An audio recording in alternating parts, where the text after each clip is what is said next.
He will see in Bakersfield, San Jose. We'll see in Buffalo, Toledo, Montreal, Toronto, Ottawa. Go to jimmydore.com for a link for those tickets. I came across this video, and it was from last November, and this is a Israeli general, and he's talking about how Israel is in the process of collapse. So it's just a very short clip. He's not speaking in English, so I'll read what he says. He says, look, when you evaluate the success of the war, you have to check if it achieved its goals. Until now, we haven't achieved a single goal.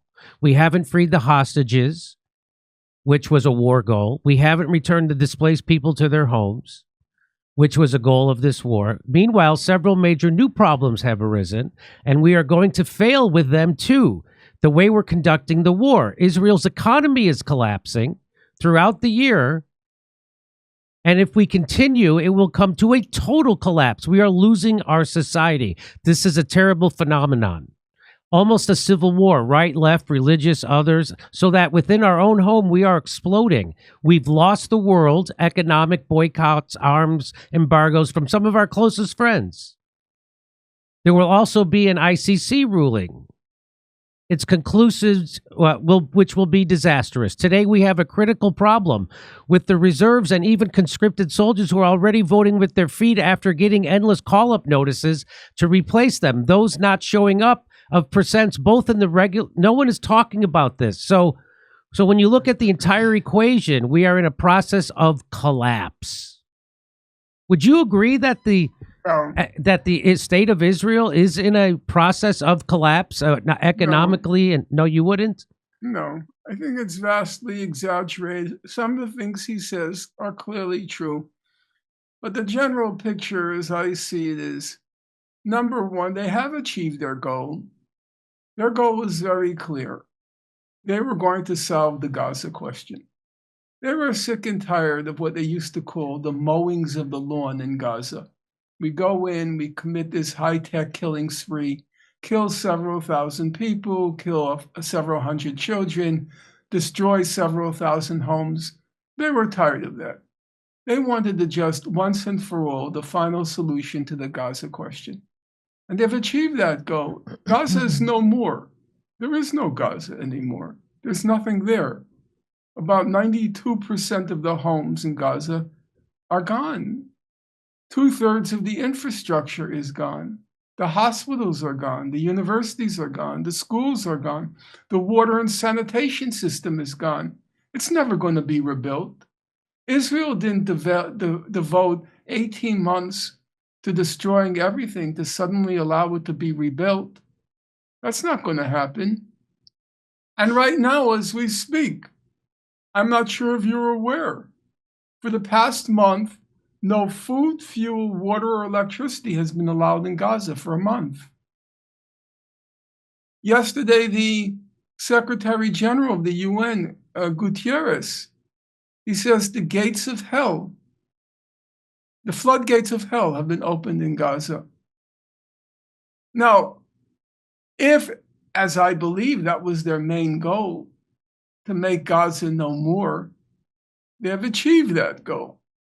Did they ever really care much about the hostages? Not really. Of course, they would have wanted them back. I'm not going to deny that.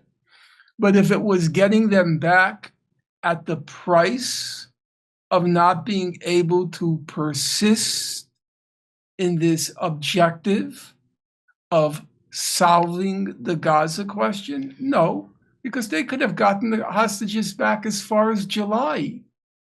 There was that deal on the table. They turned it down. And then who just broke the new ceasefire?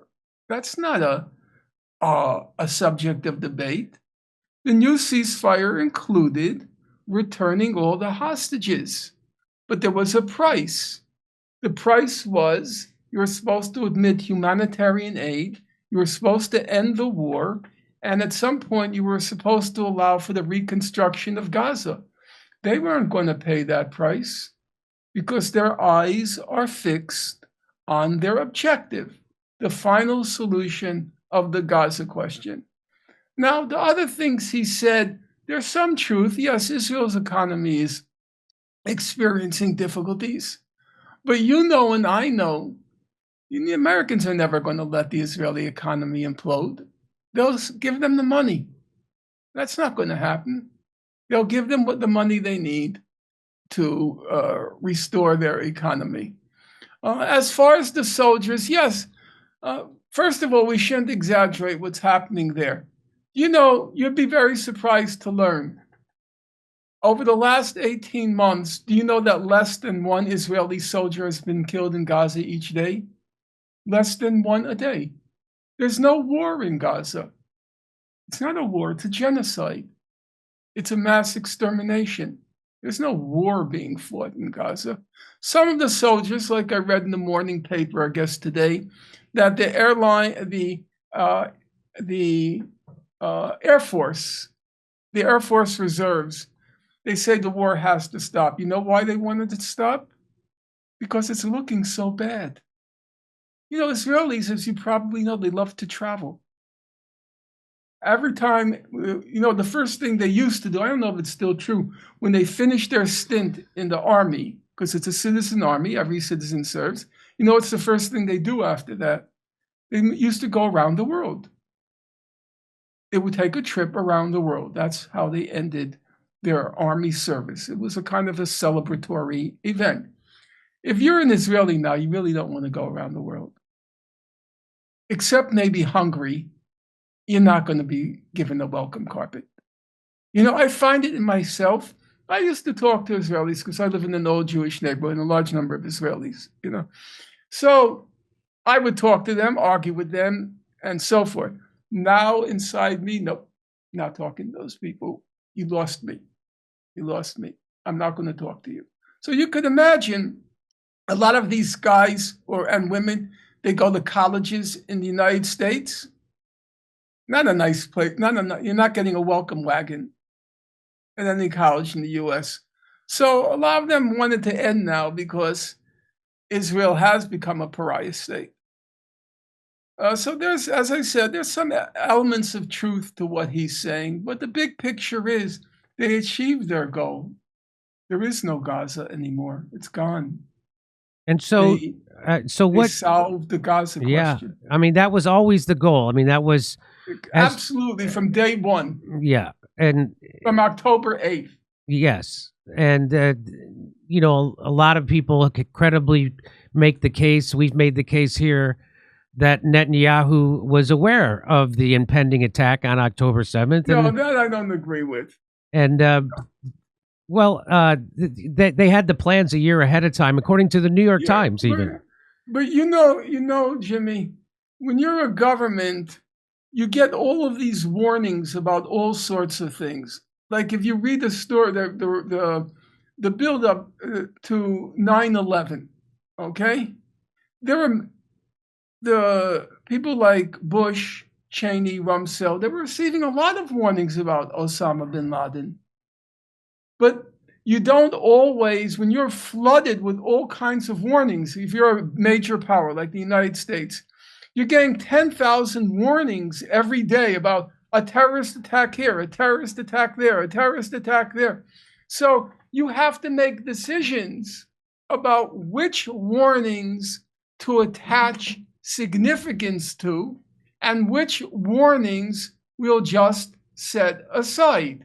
Now, there were people in the Bush administration, one of them wrote a book, who said that the moment he heard about the attack, he ran into some office in the Pentagon and he said, I told you it's Osama bin Laden.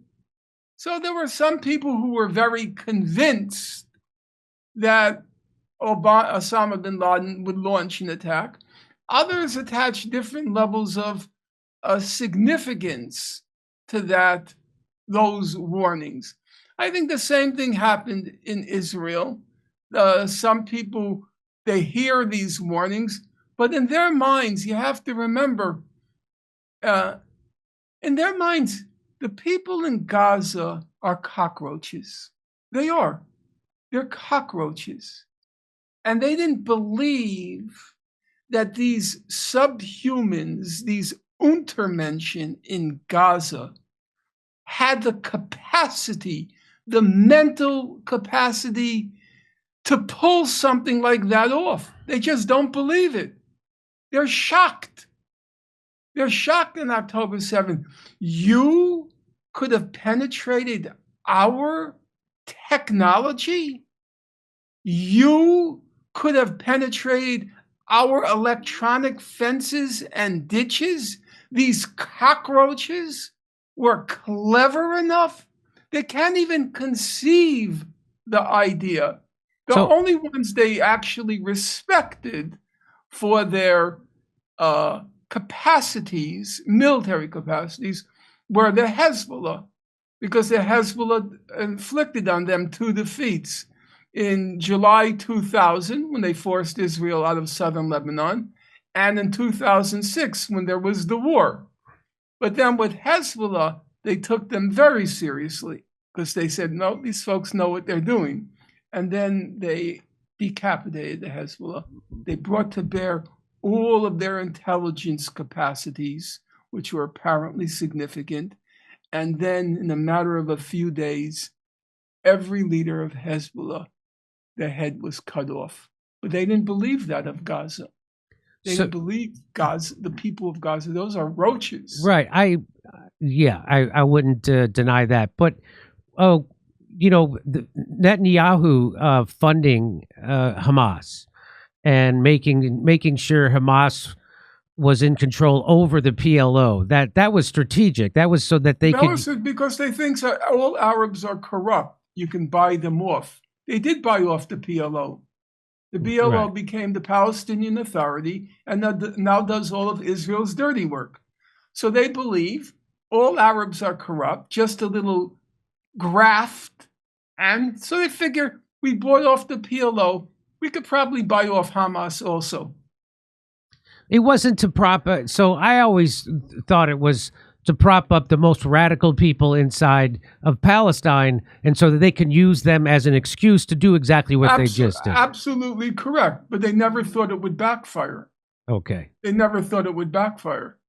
Because they figure, and there's not a small amount of evidence, that there's so much corruption in the Arab world that you could buy anybody off. Okay. Norman, but what you say is true. Okay. They wanted to prop up Hamas so they could say we have nobody to negotiate with. That's absolutely correct. Hey, we'll see you in Bakersfield, San Jose. We'll see you in Buffalo, Toledo, Montreal, Toronto, Ottawa. Go to jimmydore.com for a link for those tickets.